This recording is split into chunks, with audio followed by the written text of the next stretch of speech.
4 PM news network में दोस्तों आपका स्वागत है। मैं हूं आपके साथ राशिद ज़हीर। आर्टिकल 32 में सुना करता था पत्रकारों के मुंह से कि वो एक ऐसी धारा है, एक ऐसा अनुच्छेद है कि जब आपको लगे कि सरकार मेरे हित में काम नहीं कर रही है या मेरा कहीं से मूलभूत अधिकार खतरे में है, तो आप आर्टिकल 32 के अंतर्गत सुप्रीम कोर्ट में आवाज़ लगा सकते हैं।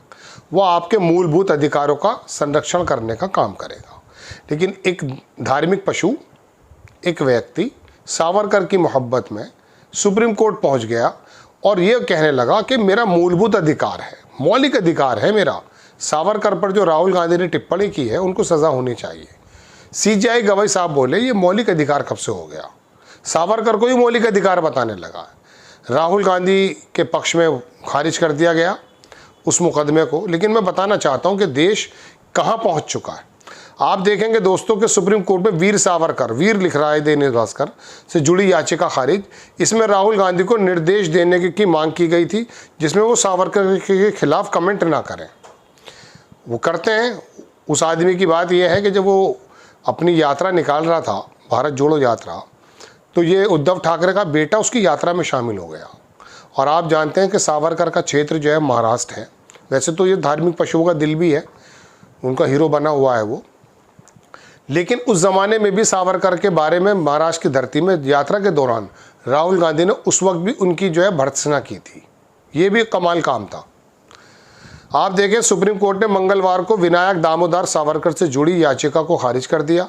इसमें कांग्रेस नेता राहुल गांधी को सावरकर के खिलाफ नैरेटिव सेट करने और उनके नाम के गलत उपयोग को रोकने के निर्देश देने की मांग की गई थी। CJI BR गवई और जस्टिस जॉर्ज मसीह की बेंच ने मामले की सुनवाई की। बेंच ने कहा कि याचिकाकर्ता के किसी भी मौलिक अधिकार का उल्लंघन नहीं हुआ है।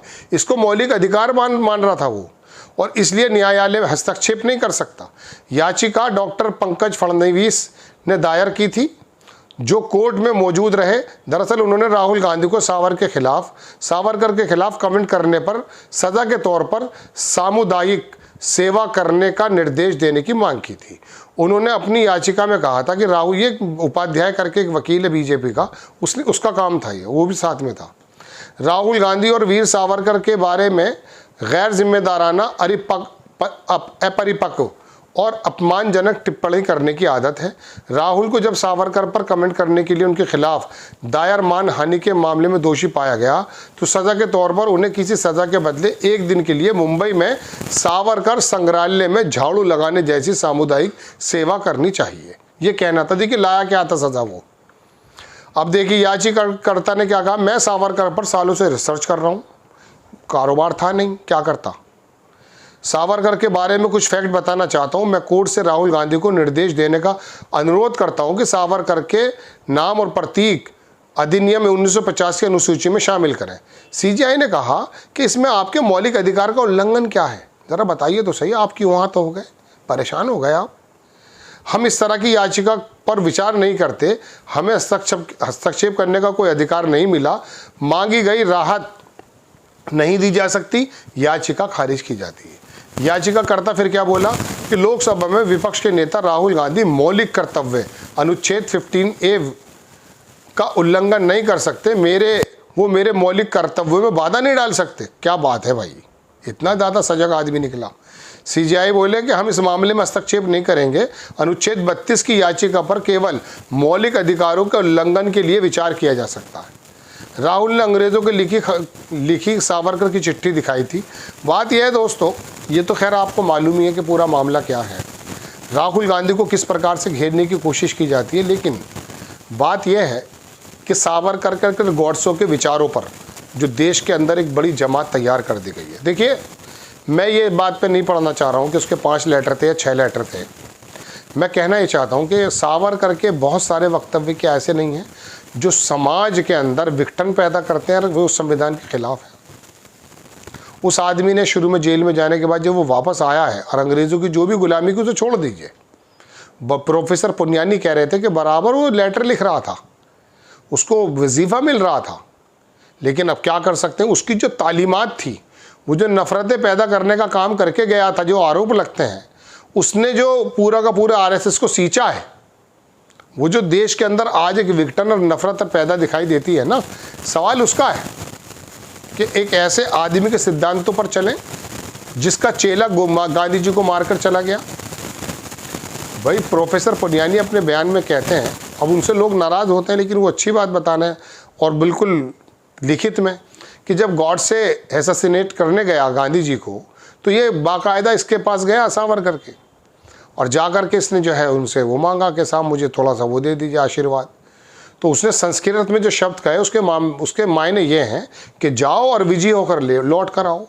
आज गॉडसे हीरो बना हुआ है। 2 अक्टूबर में गांधी जी की उसके दिन यहाँ उत्तर प्रदेश के मेरठ में एक हिंदू महासभा है, वो गांधी जी का पुतला बना के गोली चलाता है उस पर। धर्म संसद लगती है जहाँ पर ये उपाध्याय वकील भी था एक इनका, हरिद्वार में थी शायद, वो कह रहा कि वो 3 गोली मारी थी, अब की बार 6 गोली मारेंगे उसमें। तो देखिए बात यह है कि ये देश जो खड़ा है ना दोस्तों, और पूरी दुनिया के अंदर जो सर झुकाना पड़ता मोदी जी को भी सावरकर के साथ साथ, वो गांधी जी के मुजस्समे ही नज़र आते हैं। जर्मनी हो या जापान, अमेरिका हो या अफ्रीका, कहीं भी जाए गांधी जी के आगे शीश नवाना पड़ता है।